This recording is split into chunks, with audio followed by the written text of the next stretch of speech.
Welcome, everyone, to Mentium's Mentium Matters podcast, where we talk about leadership, life, and the transformative power of mentoring. I'm Megan Cummings Kruger, and today our conversation is going to be focused on the power of reframing our perspective, taking time to intentionally shift how we view situations and how we view ourselves. That has never been more significant or more impactful. Our guest today is Nick Snoply, who is the Chief Administrative Officer for American Health Network, a part of Optum. Nick is responsible for driving strategic priorities, optimizing organizational effectiveness, and building workforce capability, in addition to providing consultation to overall senior leadership team. Over the arc of his career, Nick has provided project management support for enterprise initiatives, process improvement, and redesign within talent acquisition at United Health Group. He also previously managed recruitment process outsourcing firms, as well as the planning, consultation, and coaching of business leaders. Nick received his Bachelor of Science from Indiana State University and his executive education in strategic growth from Columbia Business School. Nick is married to one of the top neonatal delivery nurses in Indiana. They are the proud parents of 2 children. And Nick is beginning his third partnership as a Mentium mentee. Welcome, Nick. Thank you. That is a heck of an introduction and reminds me and takes me on quite a journey on how I got here. Excellent. Well, we're off to a good start. So recently, you were one of Mentium's Voices of Experience for our business education webinar on the topic of thriving through change. Since this is such a relevant topic for so many of us right now, I'd like to discuss a few of the insights you shared during that session. So, for example, I particularly appreciated an equation that you shared that you learned from a motivational speaker that says event plus response equals outcome. So could you share a little more about that? Yeah, when I heard it, I was an audience member and I've had an opportunity to sit through a few leadership seminars, and you always take a few nuggets away. This one hit me like a truck, because if you work backwards, you think about the outcome. What do you want to have happen? And your response, plus or minus, so said differently, good or bad, determines what that outcome is. The event is agnostic. You can't control the event. It's part of the things that we have to be okay with just going through the flow with. But what I do own is my response. And if it's a poor response, largely it's going to be a poor outcome. If it is a measured, thought out, positive response, I'm probably going to have a better outcome than I would have thought. Yeah, absolutely. Yeah. And I really appreciate those simple kind of mantras that can really kind of quickly remind you of what your goal is.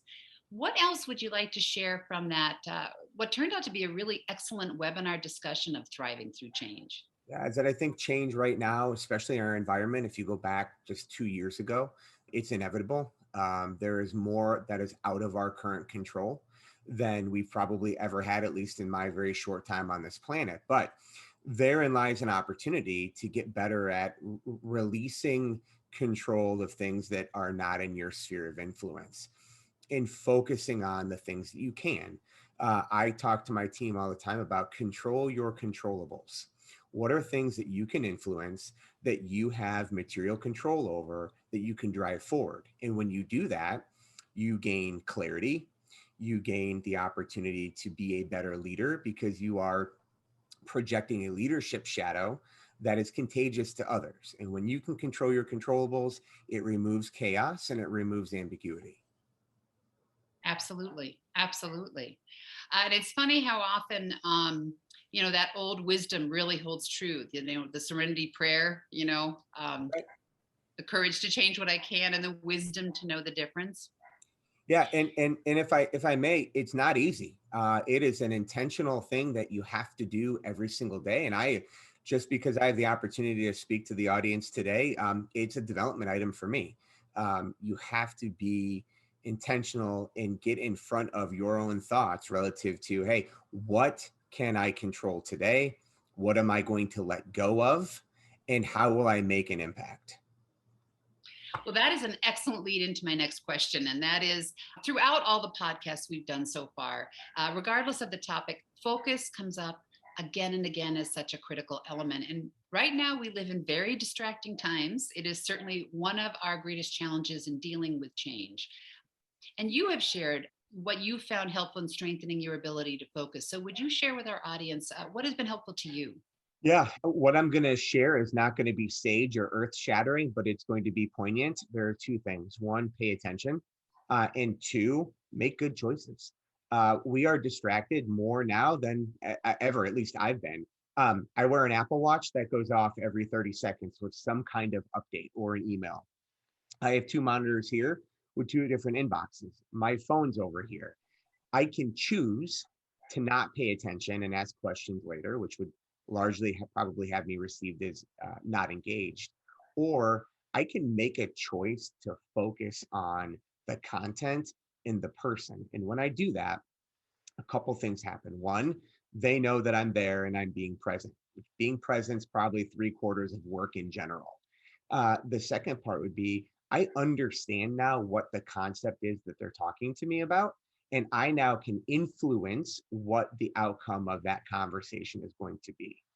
So if we can shut off, and it's very difficult, but if we can shut off the external noise in our environment, even for just half an hour at a time, it will pay massive dividends. And, so much of what you're saying, it comes to my mind, especially for those of us who tend to move fast and try to, get a lot done. A big piece of this is remembering to pause, which can be one of the greatest challenges with all of this. My sense of you is you are certainly someone who thinks fast, is focused on getting things done. What are some examples of what has helped you with such a kind of a challenge to your natural style? Yeah. So I can tend to be a triple A, tightly wound, get stuff done, plow through some things. That is sometimes really, really good. And there's other times it is absolutely a development opportunity. What your question makes me think of is what people like to refer to as work-life balance. So this North Star of how do I find a good balance? And I'll be honest, it's provocative. I think there isn't one. I think we make choices. We make a choice to spend time on what we think is the most important thing right now. Sometimes my family loses. They know that because work at that point in time might be more important than spending time with them. That might make our listeners cringe a little bit, but it's true. Other time work loses because spending time with my family is more important than potentially maybe being here on a Wednesday when there's not a whole lot going on. So that balance is about the choices we make, which is indicative of where do we find value right now. It is okay to let work lose sometimes, and it's okay to let your personal life lose sometimes. But we are in control of who wins and who loses relative to that balance that we're trying to find. Yeah, absolutely. Yeah. So when you think about your personal evolution, because I know this really is resonating with a number of listeners, it really gets at the core of so much of our challenge these days. Do any stories come to mind, any examples of a learning experience around this? Yeah, we don't have enough time for that. 'Cause I have probably failed in my career more than I have won. And if I'm a listener, I might say, Nick, that sounds like nonsense. Then how did you get to where you're at? And I'll give you a little bit of theory, and then I'm sure I can find a story in here. Is that I think failing forward is cliche, but I think it's incredibly true. I talked to my daughter who's 11. It's terrifying because a lot of times I think she might be smarter than I am. And she has really great perspective. And I talked to her about you're going to make mistakes, but you need to make sure that those mistakes are recoverable and that they are not fatal. Said differently, your choices may not always be right, but you should be able to learn from them. And then if you make that mistake again, it's not a mistake, it's a choice, right? You are intentionally choosing to do that. I pushed a lot in my career. My level of ambition is maybe higher than it should be. And I constantly wanted and wanted and wanted. I grew up in a very privileged family. I'm lucky for that. There was some goodness in there, but it also didn't set me up for success coming out of college, where I thought people were going to pay me a lot of money because I was a nice guy. I learned quickly that that was not the case. Through that, I learned that no one's going to be your bigger advocate than yourself. but that if you want to go fast, you're going to have to go by yourself. But if you want to go far in your career, you're going to have to partner with people, and you're going to have to trust, and you're going to have to be patient. And those are things that are difficult for me personally to do. We all have experiences in our life. We've all been burned before by people that will make promises, and sometimes those come true and sometimes they don't. But your ability to have grit and perseverance in your career that you own and that you drive will get you to where you want to be. Yeah, yeah, absolutely.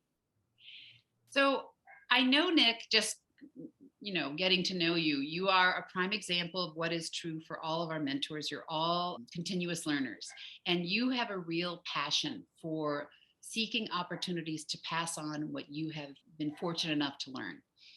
One of the insights you shared during the change webinar that I also appreciated was your belief that thoughts become things. So I wonder, could you tell us a little more about this?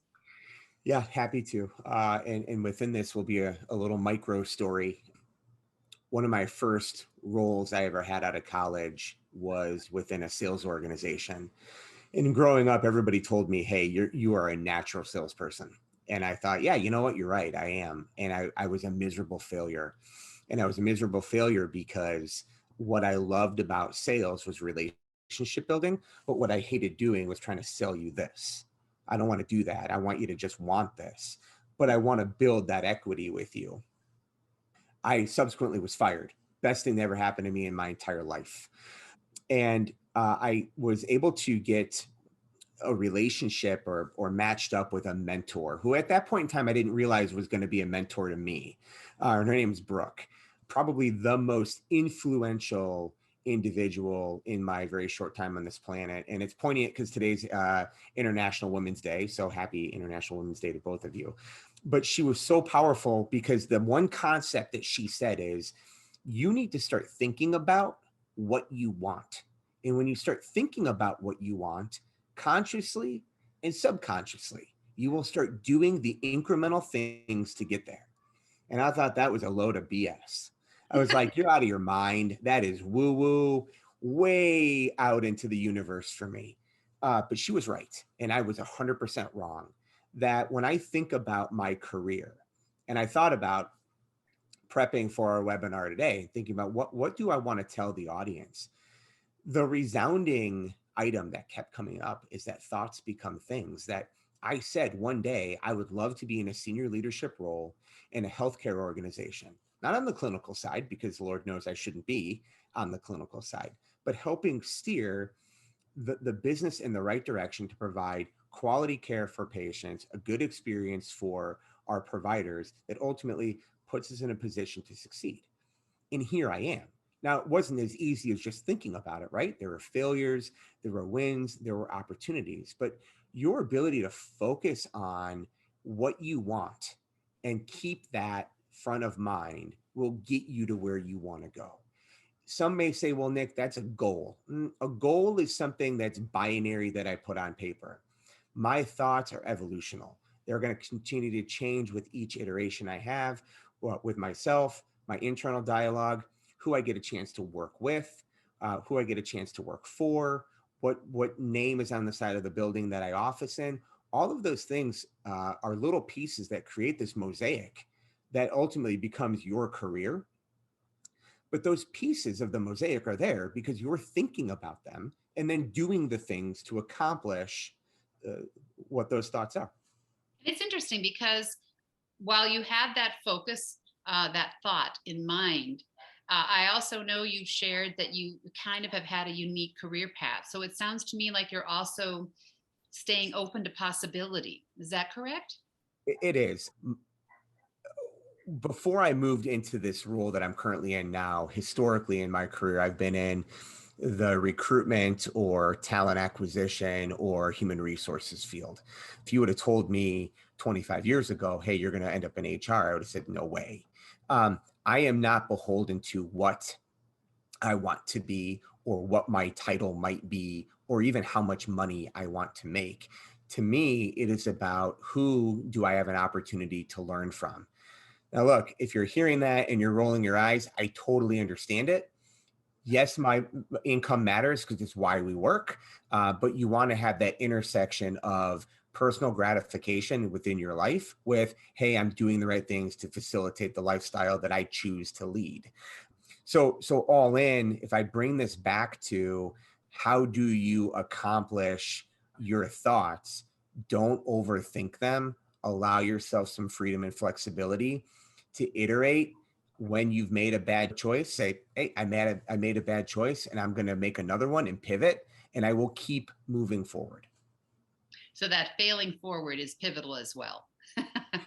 It is. And look, I mean, even if you fail fatally, there's always an opportunity there to pick yourself back up and figure out what you want to do. When I was fired, and I say fired intentionally, I wasn't downsized, I wasn't let go.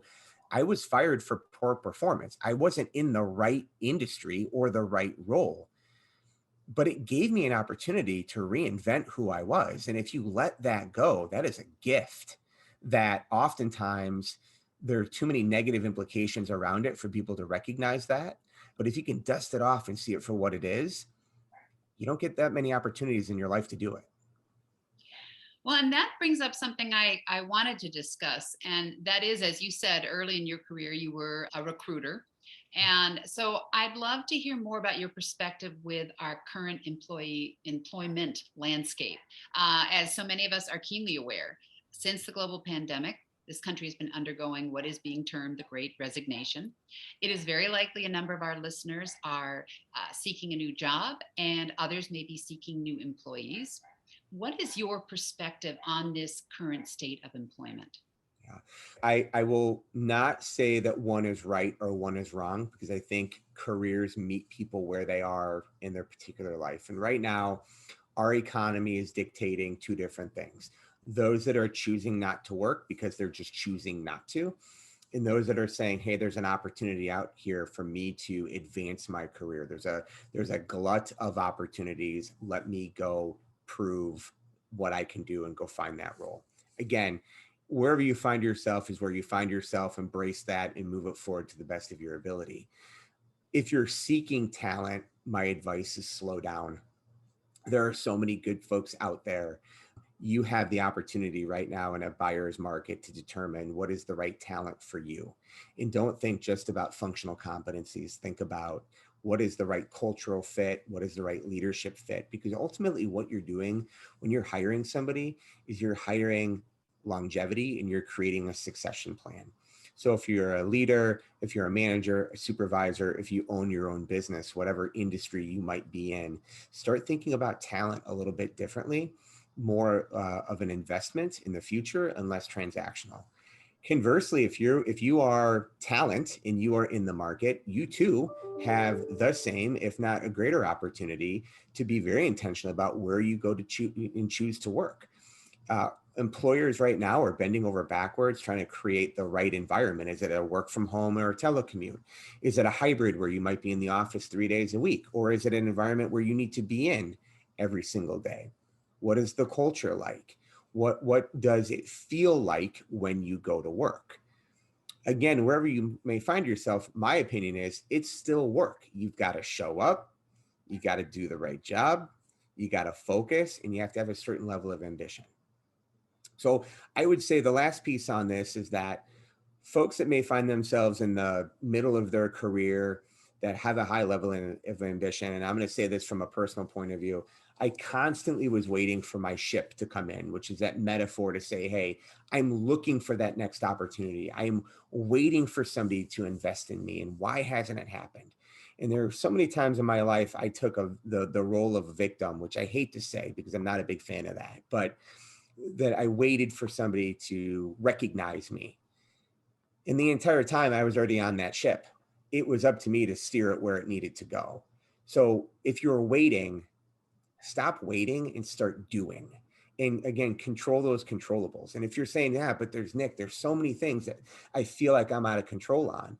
What I would encourage you to do is draw a Venn diagram, right? Which is nothing more than two circles that overlap.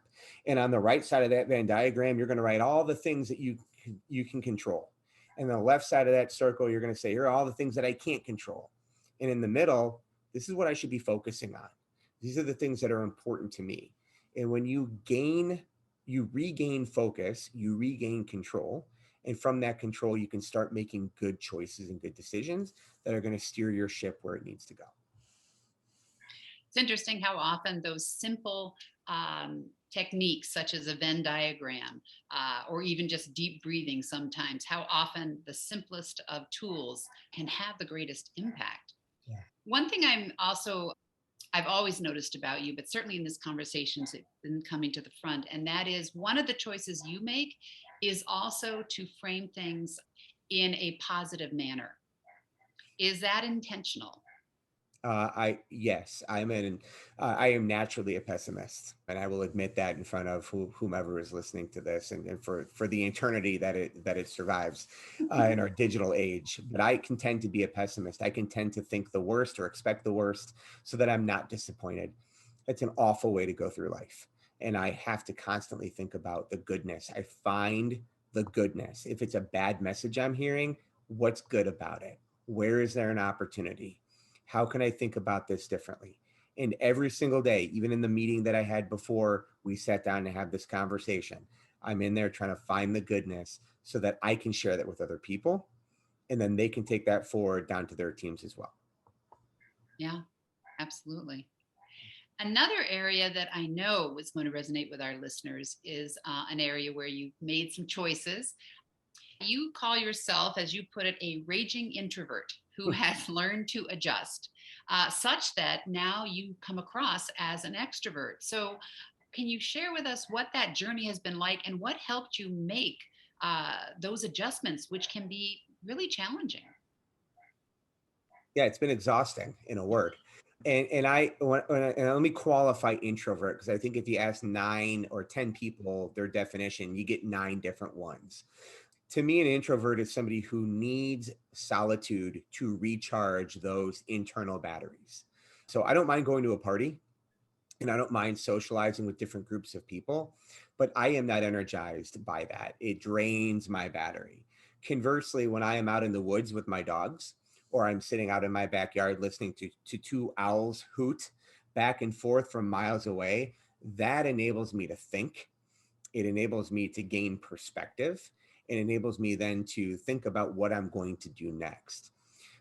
Flexing as a natural introvert into an expected extrovert space, I think most companies, unless you're in an industry that is predominantly introverted, thinking accounting, finance, some high levels of focus, it's an expectation that you are naturally gregarious.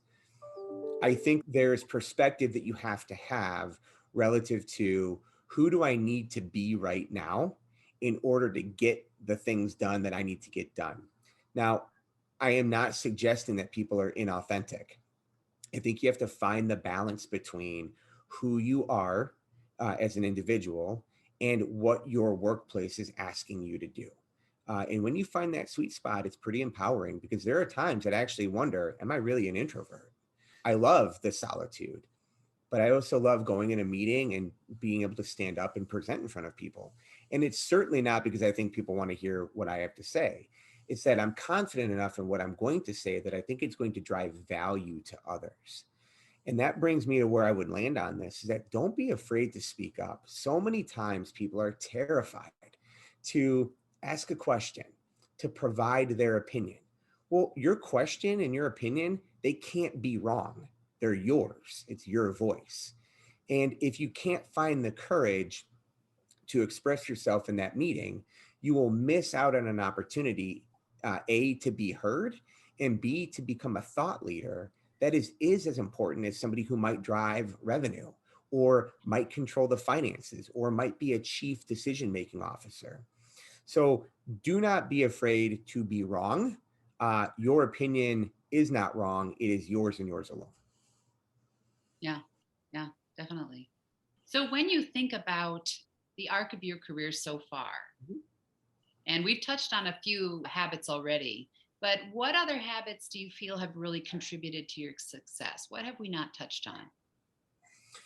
I'm going to underscore patience. If there was something that I could go back and do differently in my career, I think I would have been more patient. So I am on the cusp of 42 years old, which to me feels like I'm closer to retirement than I'm not. And when I tell my father that, he tells me to stop talking because he's so irritated. He's like, you're so young, you have no idea, you've got the rest of your life left. And when he says things to me like that, and I look at my dad as a very personal mentor. He was a corporate attorney, once an attorney, always an attorney, but he doesn't practice anymore.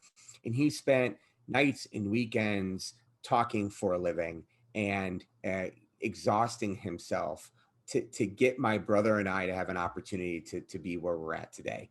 But because of that level of ambition, we drove and drove and drove all the time. Sometimes when you push too hard and you're not patient, you can actually get the opposite result. I'll give you an example. This is years ago. I felt like I kept getting passed over for a promotion. I felt like I was ready, and I kept seeing other people get promoted before me, and I kept benchmarking myself against them. And I keep talking about perspective, but perspective is so important. And it's all, if I had to say it differently, it's your version of what the world looks like through your eyes. But when you look myopically, like blinders on, like a horse might have, you forget that there's this peripheral universe around you of different circumstances, of different levels of experience, of different levels of scenarios that are going to impact others differently. If you can elevate your thinking and change your perspective to think more holistically about you and how you might match up with somebody else, potentially you start to gain that perspective. Ironically, I kept getting passed over for that promotion because I was too busy thinking about everybody else and what they're doing and not thinking about what I'm doing. And when I got that gritty feedback, it felt a little crummy. And I'm not going to say I didn't have a pity party for about 24 to 48 hours, but I was able to say, you know what, they're right. And here are the things that I'm going to do differently. And that is maybe one of the most pivotal things in my life that I continue to work on today. And I'm going to go back to where I started, which is control those controllables in your life. Don't worry about what other people are doing. Worry about what you're doing. And if you have an opportunity to help people along the way, it's incumbent upon you to do that, because the more people that you help, in turn, the more people will help you. Absolutely. Absolutely. This next question is going to be perhaps a little tough for you because you share my amazing love for quotes and mantras. But is there a favorite quote or mantra that you'd like to share today? Yeah, there's two. And they're very simple. The first one is do the work. Do the work. We live in an age of instant gratification. I grew up in an age of instant gratification, and I have expectations that things are going to happen immediately. And a lot of times when things happen immediately, you don't put the work into understanding why they happen or how they have to happen. Or we're so distracted, we get lazy and we just don't want to do the job. And then we complain, we don't make enough money. I'm not getting that promotion. I'm not where I want to be in the middle of my life. How come this person is here? I ask myself all the time, are you doing the work? Like, are you legitimately doing the work right now? When I say the work, I don't mean what's on paper or what's on my to-do list or the whiteboard behind me. I'm talking about internally. Am I doing the things that I need to do to get to where I want to go? And I probably hold myself to a level of achievement and expectation that it probably is not realistic. And I think I do that because I'm constantly trying to push myself. So ask yourself, what level of accountability are you holding yourself to? And if it's there already, then proceed. If you're not holding yourself accountable, think about what that might sound and feel and look like to you, and what the payoff might be.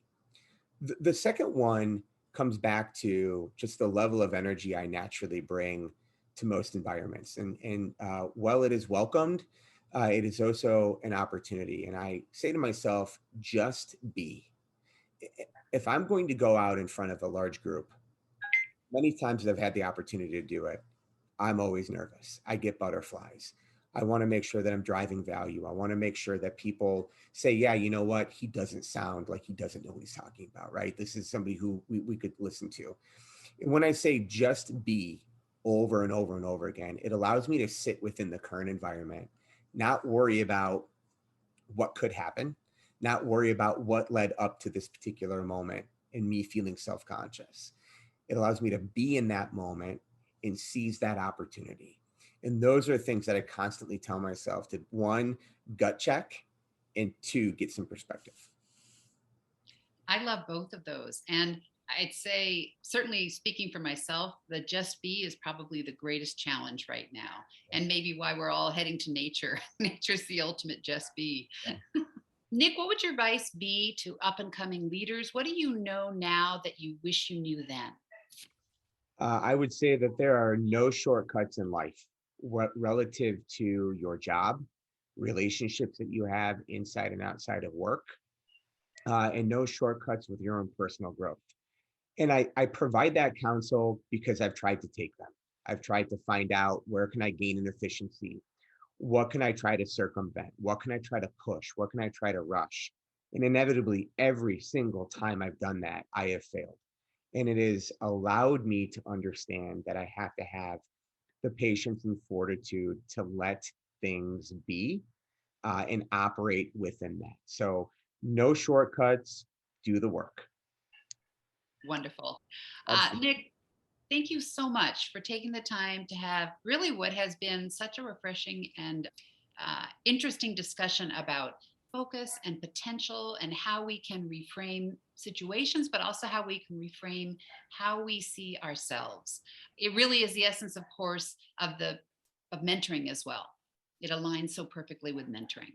So thank you so much. Thank you. I appreciate the opportunity. And thank you to all of you listening to this Mentium Matters podcast. We have a number of excellent guests like Nick lined up, so please make sure to subscribe so you don't miss any episodes. And for additional resources, you can find show notes on Mentium's website. We look forward to having you join us next time.